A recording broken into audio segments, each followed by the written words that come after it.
श्री कृष्ण कहते हैं कि किसी भी तरह रिश्तों को बेहतर बनाने की सलाह आपकी अपनी समझ से ज़्यादा बेहतर कोई सलाह नहीं हो सकती।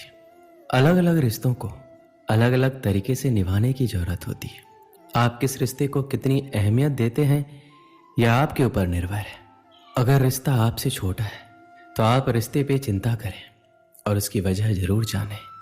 बिना वजह रिश्ते टूटते नहीं हैं, कुछ न कुछ वजह ज़रूर होती है और रिश्ते बहुत नाजुक रेशम के धागे से भी कमज़ोर होते हैं जो किसी भेदभाव या छोटी से छोटी गलतफहमी से टूट सकते हैं।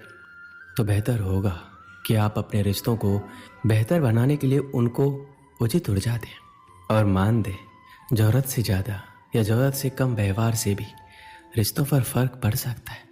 सोचें समझें फिर फैसला लें।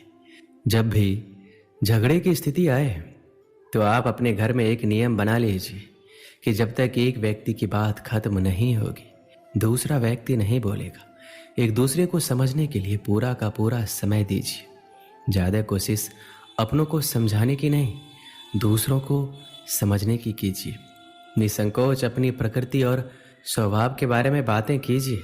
नहीं तो कई लोगों को प्रकृति अर्थात नेचर से प्यार होता है, कई लोगों को भौतिक सुखों से प्यार होता है। दोनों में तालमेल बैठना बहुत मुश्किल काम है। धैर्य और एक दूसरे को समझना ही हल है। इस संसार में हर लड़ाई का जन्म विचारों से ही होता है और विचार इतने महत्वपूर्ण नहीं होते। इंसान लड़ाई करे इस बात को आप चित्त में बसा दीजिए। इसलिए ये अहंकारी और मूर्खों का है जो विचारों के लिए लड़ते हैं। इसमें ध्यान से अपना जीवन व्यतीत कीजिए। श्री कृष्ण कहते हैं समाज में हर व्यक्ति का किसी न किसी के साथ कोई न कोई रिश्ता होता है।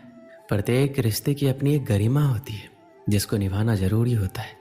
समस्या वहाँ आ जाती है जब हम उस रिश्ते की गरिमा पार कर सभी रिश्तों को भूल अपने स्वार्थ के लिए सोचते हैं। पति पत्नी के रिश्ते कांच की तरह होते हैं, टूट जाए तो चुभते हैं। इन्हें टूटने में एक पल और बनाने में बरसों लग जाते हैं। रिश्ते को बेहतर बनाने के तरीके, कोई रूठे तो उसे मनाना सीखो। रिश्ते तो मिलते हैं नसीब से, बस उन्हें खूबसूरती से निभाना सीखो। ऐसे में आज हम आपको रिश्तों को बेहतर बनाने के तरीके बताएंगे जिससे आप अपने रिश्ते में हमेशा नयापन बरकरार रख सकेंगे। रिश्ते में सबसे बड़ी चीज है भरोसा। एक दूसरे पर भरोसा करना रिश्ते का पहला कदम होता है। एक दूसरे की अहमियत को पहचानना। अक्सर ऐसा होता है कि हम झूठे स्वाभिमान के चलते अपने साथी की अपनी जिंदगी में अहमियत को स्वीकारते ही नहीं हैं।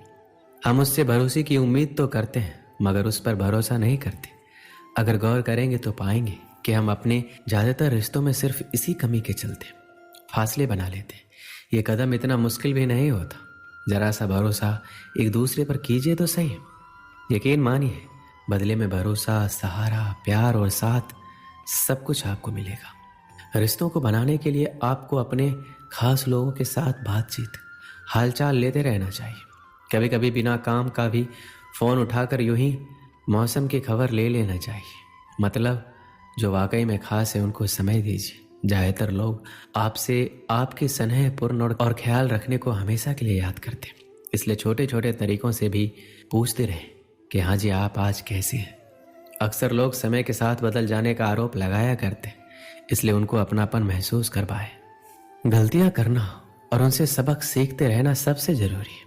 सामने वाले के आत्मसम्मान को कभी ठेस ना पहुंचाकर आप उनका प्रेम और विश्वास दोनों हासिल कर सकते हैं। बाकी सबका अपना अनोखा तरीका होता है। हर एक रिश्ते की कदर कीजिए। रिश्ते अक्सर आपके व्यक्तित्व का आईना होने के साथ साथ आपके सुख दुख के साथी भी हैं। आप जिस तरह उनके साथ व्यवहार करेंगे आपको भी वैसा ही व्यवहार बदले में मिलेगा। रिश्तों को लेकर मेरी सबसे अहम सलाह एक ही है, आप अपने रिश्तों का ख्याल रखिए, वो भी आपका ख्याल जरूर रखेंगे। मैं अक्सर देखता हूँ कि लोग कहते हैं कि उनके कुछ रिश्तेदार उनके साथ अच्छा व्यवहार नहीं करते। मेरे भी कुछ ऐसे रिश्तेदार हैं जो मेरे साथ अच्छा व्यवहार नहीं करते, लेकिन मैं उनको लेकर रोता नहीं हूँ। श्री कृष्ण कहते हैं उनका व्यवहार उनका कर्म है और आपका व्यवहार आपका कर्म है। वो आपके साथ जैसा भी व्यवहार करे वह आपके वश में नहीं है, लेकिन आप उनके साथ कैसा व्यवहार करते हैं यह आपके वश में जरूर है। जहाँ तक हो सके अच्छे और विनम्र बने रहिए। यदि बात आपके स्वाभिमान पर आती है तो हट जाइए, लेकिन दूसरों के साथ उन्हीं के स्तर पर मत जाइए। सबका हिसाब किताब लिखा जा रहा है, आपका भी और उनका भी। रिश्तों की अहमियत आपसी समझ और व्यवहार से जुड़ी है। विविधता स्वाभाविक है, लेकिन अशिष्टता या फिर बुरा बर्ताव आपका अपना कर्म है। रिश्ते बहुत ही प्यारे होते हैं। रिश्ते उस अमृत की तरह है जिसे इंसान अपनी जिंदगी में सही तरह से सहेजना सीख ले, तो जब तक इस धरती पर बसेरा है वह कभी अकेला और उदास नहीं रह सकता है।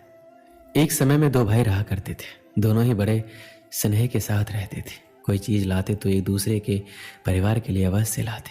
छोटा भाई भी सदा बड़े को आदर तथा सम्मान की दृष्टि से देखता।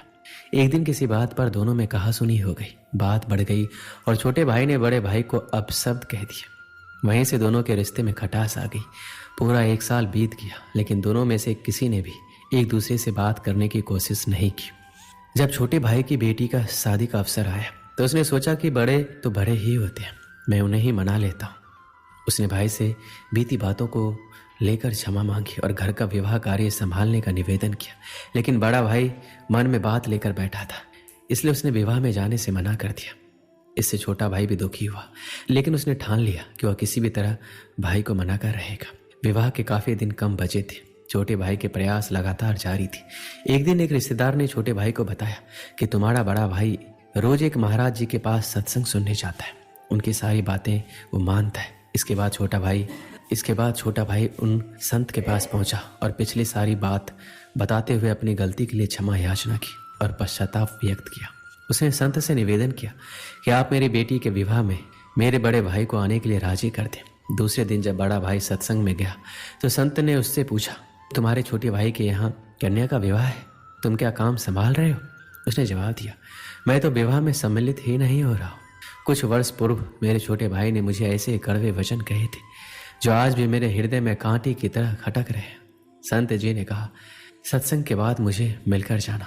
सत्संग समाप्त होने के बाद बड़ा भाई संत के पास पहुंचा तो उन्होंने पूछा, मैंने बीते रविवार को जो प्रवचन दिया था उसमें क्या कहा था? काफी देर सोचने के बाद हाथ जोड़कर बोला, माफी चाहता हूं, मुझे कुछ याद नहीं आ रहा। संत ने कहा, देखो मेरी बताई हुई अच्छी बातें तो तुम्हें 8 दिन भी याद नहीं रही, और छोटे भाई के कड़वे बोल जो 1 वर्ष पहले कहे गए थे वो तुम्हें अभी तक हृदय में चुभ रहे हैं। जब तुम अच्छी बातों को याद नहीं रख सकते तब उन्हें जीवन में कैसे उतारोगे? अगर जीवन नहीं सुधारा तब सत्संग में आने का लाभ ही क्या रहा? इसलिए यहाँ मत आया करो। ये सुनकर बड़े भाई की आंखें खुली। उसने आत्मचिंतन कर स्वीकार कर लिया कि वास्तव में हम सब कड़वे शब्दों को दिल में बसाकर गांठ बांध लेते हैं। जीवन भर उसे सोचकर अपने मन में दूसरों के प्रति नफरत बढ़ाते जाते, लेकिन बात करके उसे सुलझाने का प्रयास नहीं करते, क्योंकि हमारा अहंकार हम पर हावी होता है। इसके बाद बड़े भाई ने संत से भूल की क्षमा मांगी और अपने भाई को माफ कर दिया।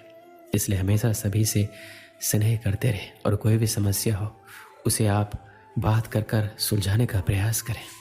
दोस्तों, इस वीडियो में बस इतना ही। मिलते हैं अगले वीडियो में। अपना ख्याल रखिएगा। जय श्री कृष्ण।